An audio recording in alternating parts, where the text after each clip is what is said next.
গাঙ্গুলি বাড়িতে কুসুমের শেষ খাওয়া নিজের হাতে খাইয়ে দিল ইন্দ্রাণী। ধারাবাহিকের শুরুতেই দেখা যাচ্ছে ইন্দ্রাণী ঈশানকে বলছে তুমি ওদের দুজনকে ভালো করে নিমন্ত্রণ করে আসবে, ঠিক আছে?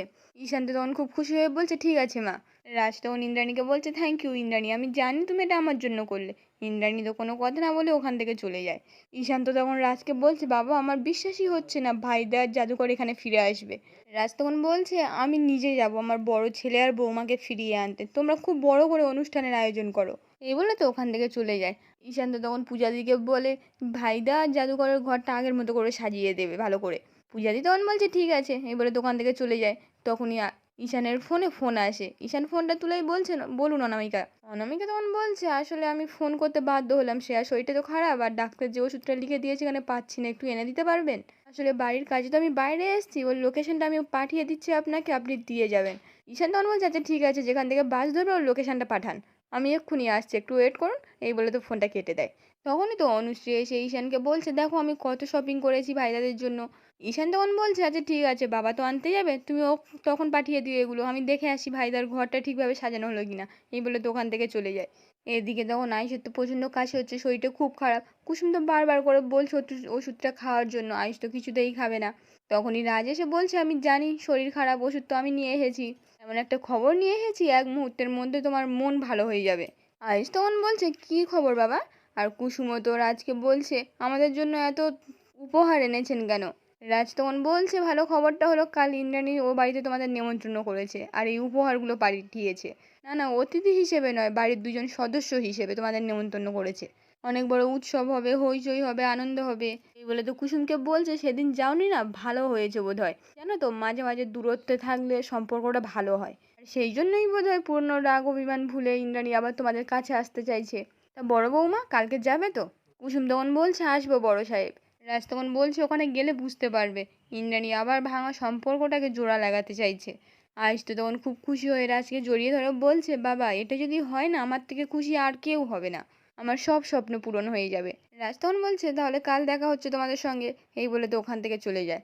কুসুম তো তখন মনে মনে বলছে কালকে প্রথম আর শেষবার সবাই মিলে এক ছাদের তলায় থাকবো ছোট সাহেব, একবারের জন্যই সই, কিন্তু আপনি তো আপনার স্বপ্নের পরিবারকে পাবেন। এই বলে তো আয়ুষের দিকে তাকিয়ে হাসতে থাকে। অন্যদিকে দেখা যায় ঈশান তো শ্রেয়ার মায়ের কাছে এসে ওষুধটা দেয়। শ্রেয়ার মা তখন ঈশানকে বলছে এক কাপ চা খাওয়া যাবে পাশের দোকানে বসে? ঈশান তখন বলছে না আপনি তো বললেন শ্রেয়ার শরীরটা খারাপ আর আমার হাতেও আজকে সময় নেই। তখনই শ্রেয়ার মার ফোনে ফোন আসে। ফোনটা রিসিভ করতেই বলছে অ্যাসাইনমেন্ট ক্যান্সেল হয়ে গেছে। শ্রেয়ার মা তো তখন অবাক হয়ে ফোনটা কেটে দেয়। তারপর ঈশানকে বলছে আমি অনেকক্ষণ ধরে এখানে ওয়েট করছি, কোনো গাড়ি পাচ্ছি না, একটা ক্যাব বুক করে নিই, আপনি বরং ফিরে যান ঈশান। ঈশান তখন বলছে এদিকটা ফাঁকা তো, আর আমি তো শহরে ফিরছি, আপনাকে পৌঁছে দিচ্ছি। শ্রেয়ার মা তখন বলছে না না আমি একা একা পৌঁছে যাবো। ঈশান তখন বলছে না আমি একা চলে গেলে তো আমার গিল্টি ফিল হবে, আসুন আপনিও তাড়াতাড়ি শ্রেয়ার কাছে পৌঁছে যাবেন। বলে তো শ্রেয়ার মাকে বাইকের পিছনে বসিয়ে ওখান থেকে চলে যায়। এরপর তো বেশ কিছুক্ষণ সময় কেটে যায়। এদিকে তখন কুসুম তো ঘরে বসে গিফটগুলো গুছাচ্ছিল। তখনই আয়ুষ এসে বলছে এই দেখো কুসুম আমি কতগুলো গিফট এনেছি ও বাড়ির লোকেদের জন্য আমার সাধ্য মতন। এগুলো তো সবটা একটা একটা করে খুলে দেখায়। তারপর কুসুমকে একটা গিফট দিয়ে বলছে এটা তোমার জন্য। কুসুম তখন বলছে আমার জন্য আবার কেন? আয়ুষ তখন বলছে কারণ আমার পরিবারের সদস্যর কাছে যেতে পারছি শুধুমাত্র তোমার জন্য। মা কিন্তু আমাদের আজকে গেস্ট হিসেবে নয় আপনজনদের মতো নিমন্ত্রণ করেছে কুসুম, আর তুমিও যেতে রাজি হয়ে গেছো। তুমি যদি না যেতে রাজি হতে তাহলে আজকেও হয়তো যাওয়া হতো না আমার ও বাড়িতে। তুমি খুব ভালো করে জানো আমার কাছে আমার ওয়াইফের খুশির থেকে আর কিচ্ছু না।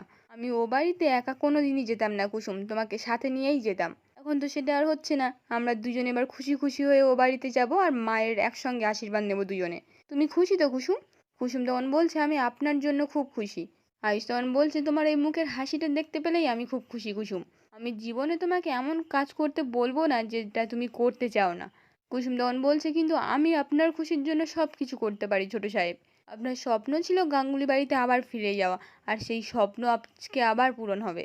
আর আমিও আপনার স্বপ্ন পূরণ দেখতে চাই, তাই আজ আমি আপনার সঙ্গে যাব।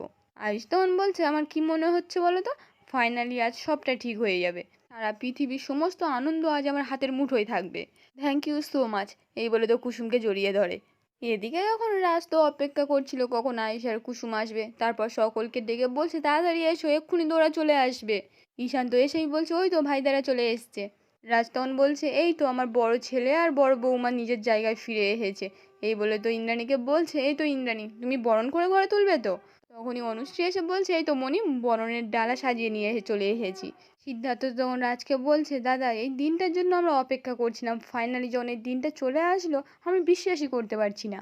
মীনাক্ষী তখন মনে মনে বলছে, আমিও তো বিশ্বাস করতে পারছি না, কেউ ষাঁড়কে যেচে লাল কাপড় দেখায় দেখায় না তো। আমি না কিছু বুঝতে পারছি না কি হয়েছে বলুন তো, ডাল মে কুছ কালা হে নাকি ডালটা পুরোটাই কালো। তখনই ঈশান আয়ুষকে বলছে, ব্রাদার ওয়েলকাম ব্যাক। আয়ুষ তখন বলছে, এতদিন পর আবার এ বাড়িতে ফিরে এলাম বাড়ির ছেলে হিসেবে, আবার আমার মনেও হচ্ছে এ বাড়িতে আমার নিজের জন্য জায়গা ছিল আর আছে। ঈশান তখন বলছে, সারা জীবন থাকবে। আয়ুষ তো তখন কুসুমকে আস্তে আস্তে বলছে, গাঙ্গুলি বাড়িতে ওয়েলকাম তোমাকে কুসুম, তুমি এ বাড়িতে বড় বউ হিসেবে এসেছো।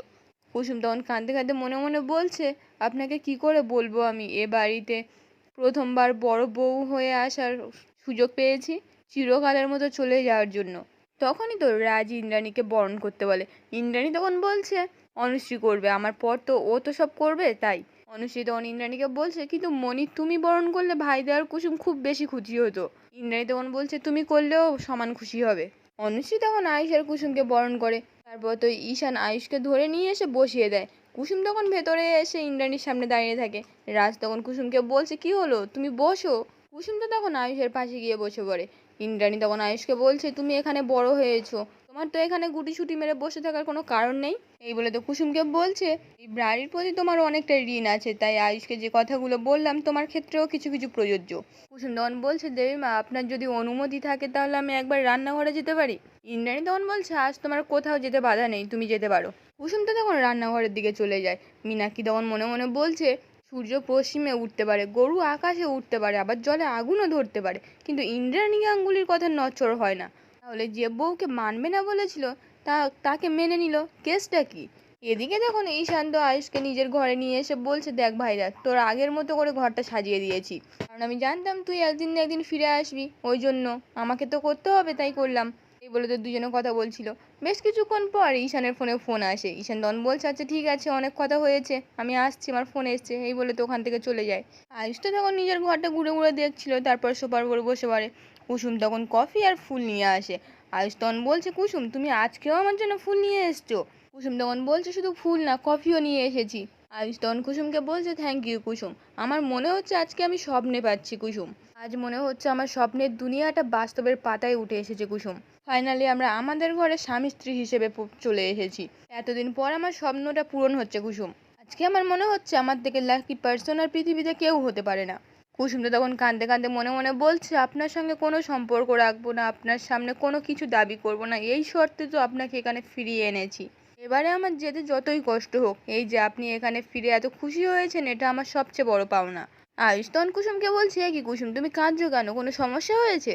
তখনই অনুশ্রীও এসে বলছে, রং টাইমে চলে এলাম, এবার আমি আর ঈশান যখন আসবো না নক করে আসবো, কি বললাম? কুসুম তখন অনুশ্রীকে বলছে, খালি বাজে কথা। অনুশ্রী তখন হাসতে হাসতে বলছে, কি করলাম, আমি তো আমার ভাসুর আর জায়ের সঙ্গে লেগ ফুলিং করছি।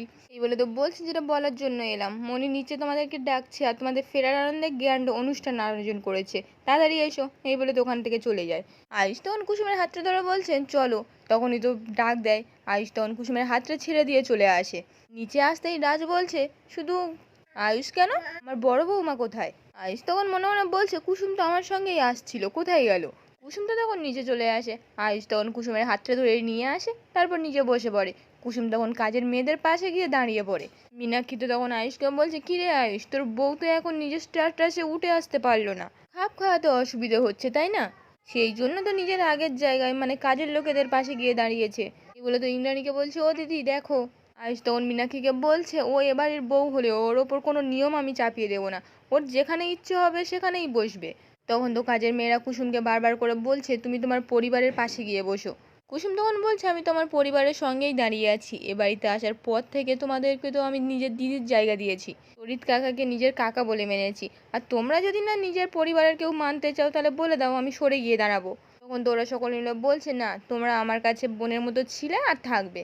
আজকের পর্বটি এখানেই শেষ হয়ে যায়। কেমন লাগলো কমেন্টে জানাতে ভুলবেন না।